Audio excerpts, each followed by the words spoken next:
Hey everyone, it's Justice for Comics. It is Monday afternoon. I didn't get a chance to do this on Friday to review CBSI's Hot 10 list, so I'm going to go ahead and do that now. Let's jump into it here and take a look at what's been moving in the last week that people seem to be interested in.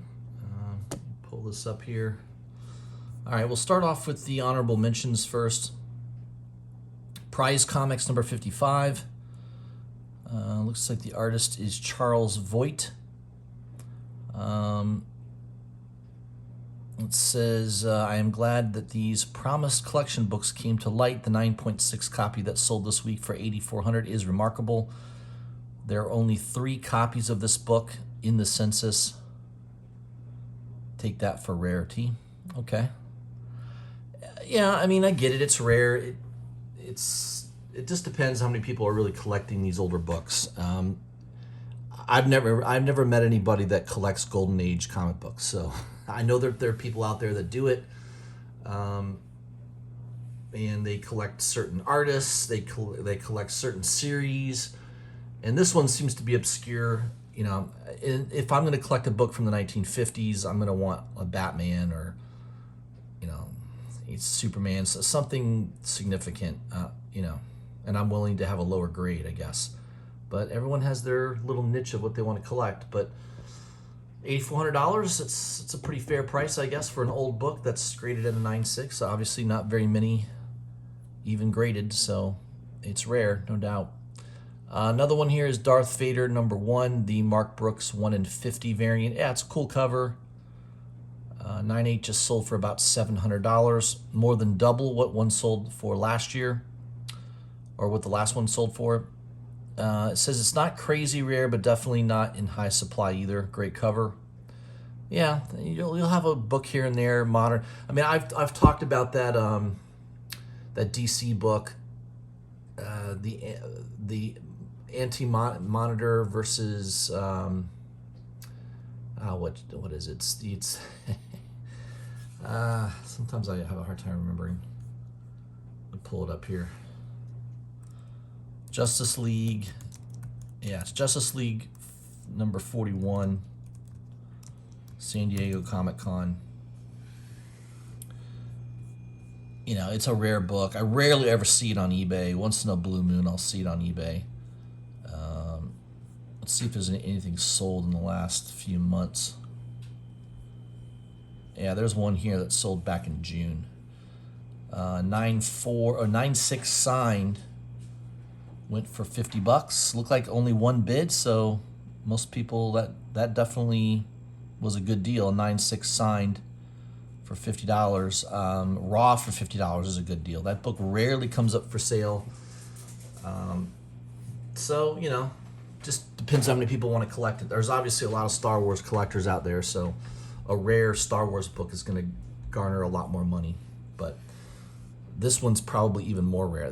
I've seen just a handful of them over the years come up for sale. I have 2 copies. I've got a 9.8 graded and signed by Jeff Johns, and I've got a raw copy that's higher grade, but I don't know if I don't think it's a 9.8, but yeah, it's definitely a rare book. Presumably only about 50 of these were ever made. It was available at the San Diego Comic-Con. I think it was the 2015 San Diego Comic-Con. So definitely a rare book, but just not in demand that often. Doesn't come up for sale, and I guess not too many people are that interested in it. Number 10 on the list is Black Cat number 9, the Sway 1 in 25 or 1 in 100 variant. Looks like the 1 in 25 is selling for about $40, and the 1 in 100 is selling for about $150. It's a cool cover. I had an opportunity to buy this in a pre-order. I passed on it. It's a good cover. I've got one that I'm going to show you guys that I did pre-order, and it's definitely not cheap. It's a 1 in 100 variant, and I think it's way better than this one. So stay tuned for that. Number 9 is Bermuda number 2, Scott Campbell, the 1 in 25 and the 1 in 50. The 1 in 50 is a version of this cover. selling for $50 to $100 respectively, so about 2 times ratio. Yeah, I read the book. It was okay. It wasn't anything great. I don't think these books will hold that value, but just my guess. Number 8 is Count Draco, Knuckle Duster #1 VHS variant. Some of these VHS variants, people like to collect them. Yeah, it's a cool cover. I like the purple cover on it. Has that old throwback look to it. Selling about $50. It's a Scout comic book. A lot of Scout books start off hot and then definitely cool off, so don't get too excited. It's a Scout comic book. I've bought many Scout comic books over the years. Most of them have not done well, so they don't have a good track record of holding value. Number 7 is Ironheart #1.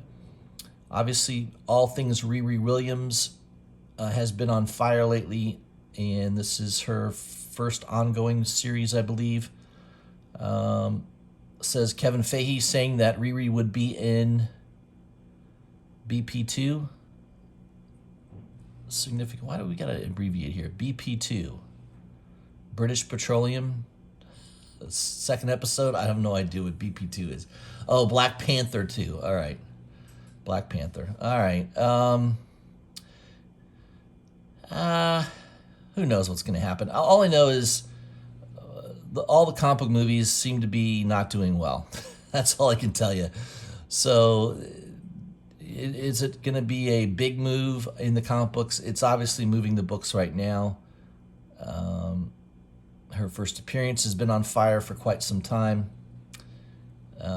This is just one of those other books for solo series.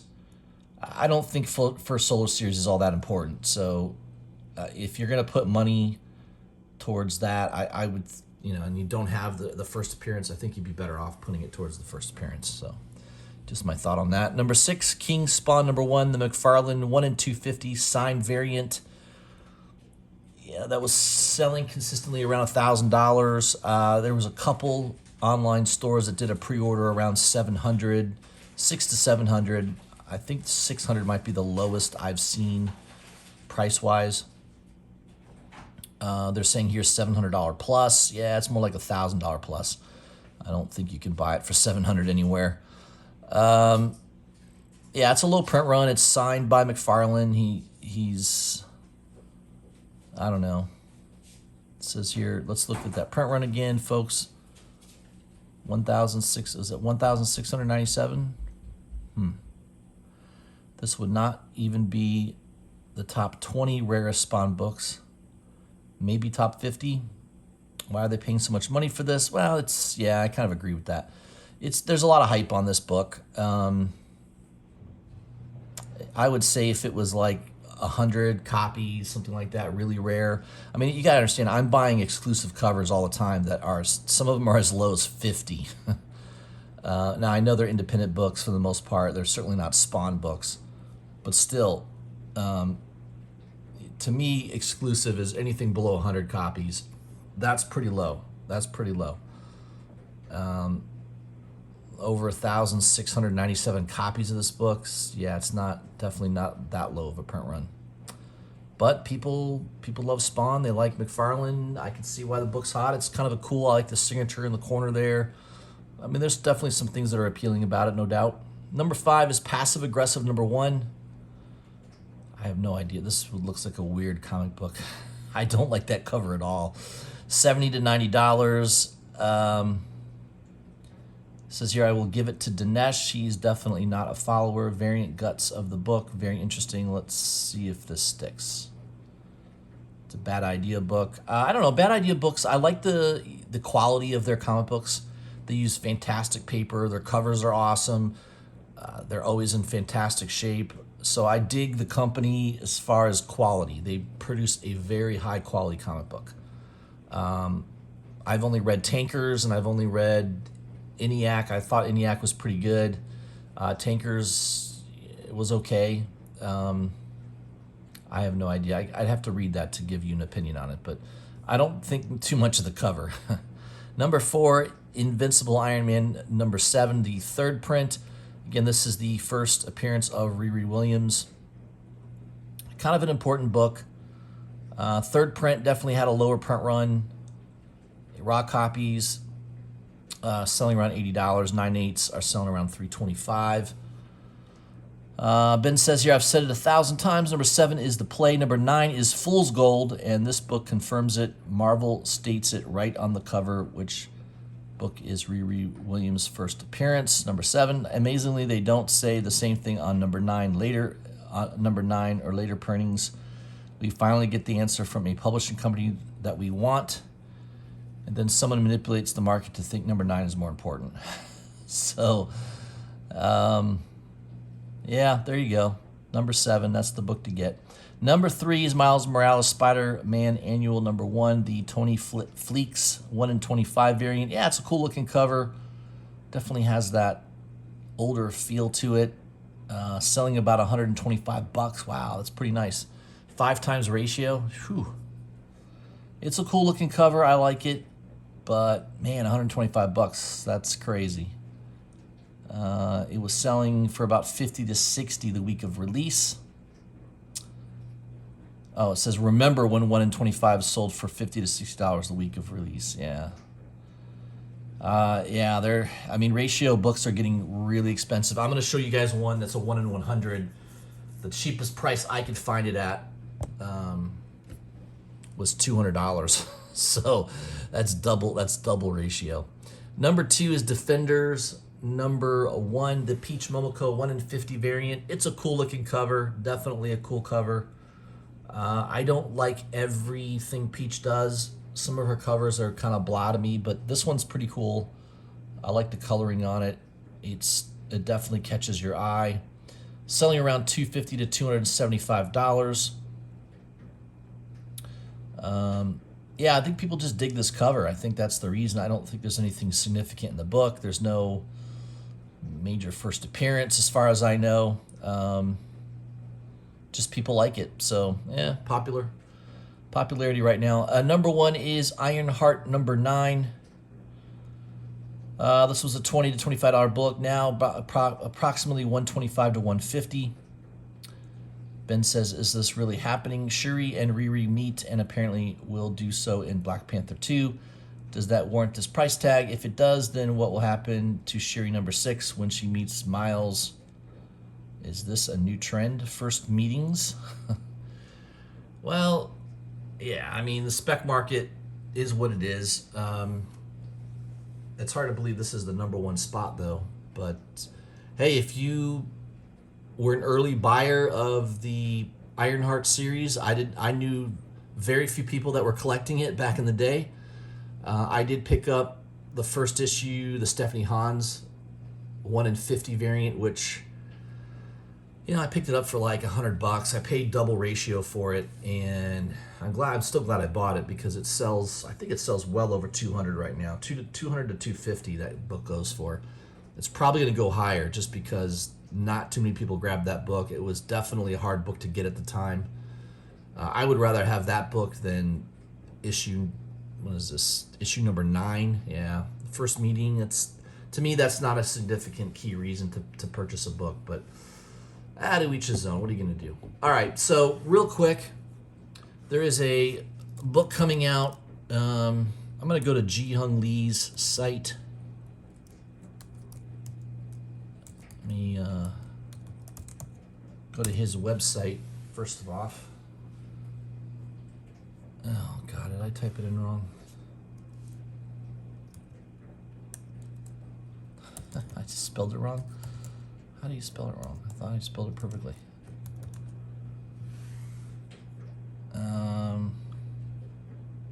No, he doesn't put the Lee in there. Okay, he leaves the Lee off. All right, so there's this regular book that you can pick up, which is that's going to be the regular. It's like $4, whatever it is. That's the giant size Black Cat Infinity Score number 1. She's got the Infinity Gauntlet. Yeah, it's just a cool looking image by Ji-Hung Lee. There's also a 1/100 ratio. Ji-Hung Lee's selling it signed for $265. That's a little pricey. The lowest I could find it was $200 at Impulse Creations. That was the lowest I could get it at. I think it's still available. So I Googled it. I'm usually pretty good at doing exhaustive searches on pre-order items. And I found out a couple places like Black Cape selling it for $250. A couple places are asking $300. This was the lowest I could find, just in case anybody's interested in picking it up. The lowest I could find so far has been Impulse Creations at $200. So double ratio, still available for sale. So I gotta believe the big stores might get 1 or 2 copies, but think about it, they're gonna have to order 100 copies of this book to get one of these bad boys. So yeah, not a lot of shops are, I can't imagine a lot of shops are going to do that. I think the big ones like Golden Apple, Midtown, obviously Impulse has 1 or 2 available. Things for Another World might end up getting it, or may have already gotten it sold out. I looked on their site, they didn't have any available, or they didn't show it being as a listing. So there's a couple sites, a couple big stores that will have it. Black Cape Comics is one.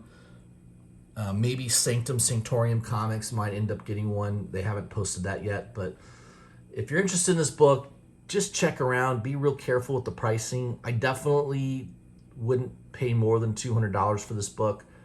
Having said that, though, this could be a really tough book to find. It's just, I can't imagine that many stores are going to be ordering heavy on this book.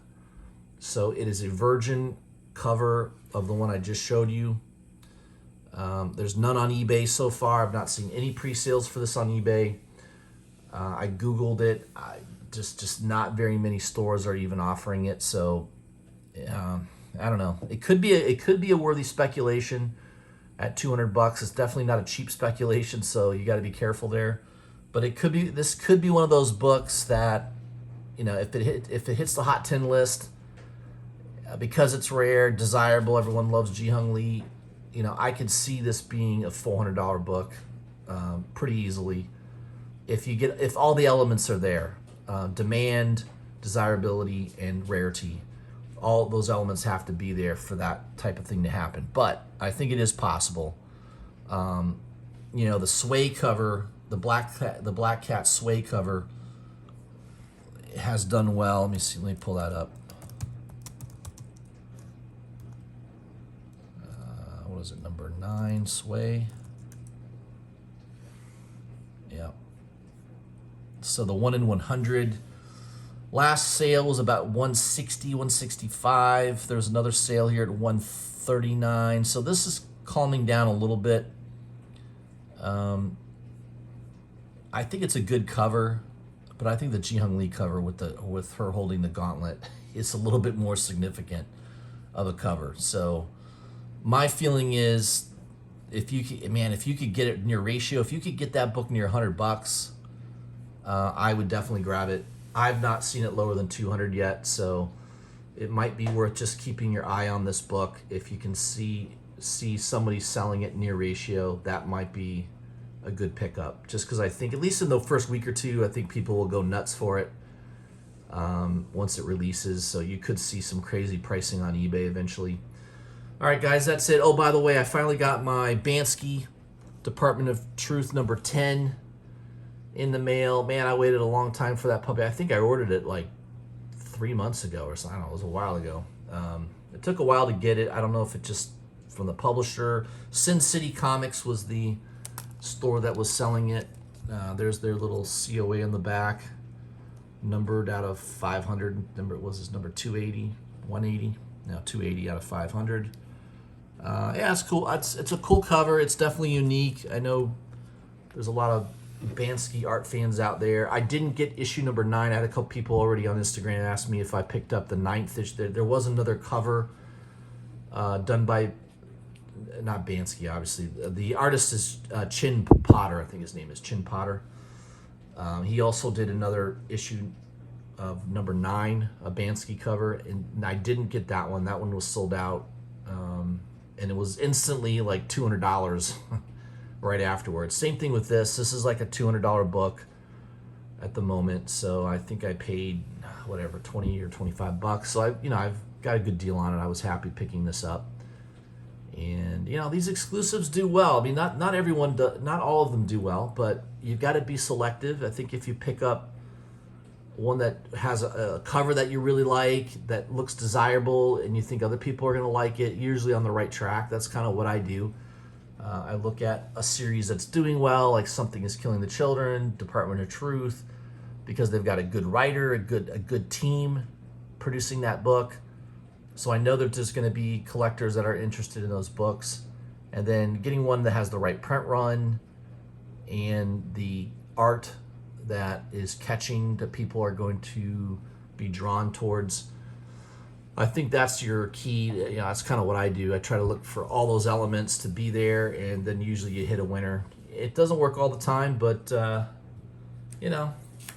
most of the time I do okay. All right, guys, that's all I had for you. So my one spec is maybe that Black Cat. If you can get it near ratio, if you can get it near $100, I think that is definitely a solid speculation. I think people might go crazy for that book, and it could be really, really rare, just because I can't imagine a lot of stores are going to go super heavy on that issue. Maybe more than Black Cat number 9, though, right? I mean, Black Cat number 9, 1 in 100. Yeah, I mean that book should be pretty rare too. I just can't imagine a lot of stores are going to go heavy on the 9th issue of a series that doesn't sell that well to begin with. But this is a first issue. It's it's a one shot, so usually the one shots don't tend to do as well. You don't get as many huge pre-orders from stores, but we'll see. Just keep that in mind if you're searching on eBay, or if you're talking to your local shop, if they happen to be getting one, see if you can get it near ratio. That's what I would recommend. All right, everyone. I'll have my new comic book day on Wednesday. Taking a break tomorrow. I got a lot of work to do, so I won't have any videos. But Wednesday, check me out in the afternoon. I'll be posting another one reviewing books that are coming out the following Wednesday. All right, guys. Have a good night. I'll see you soon.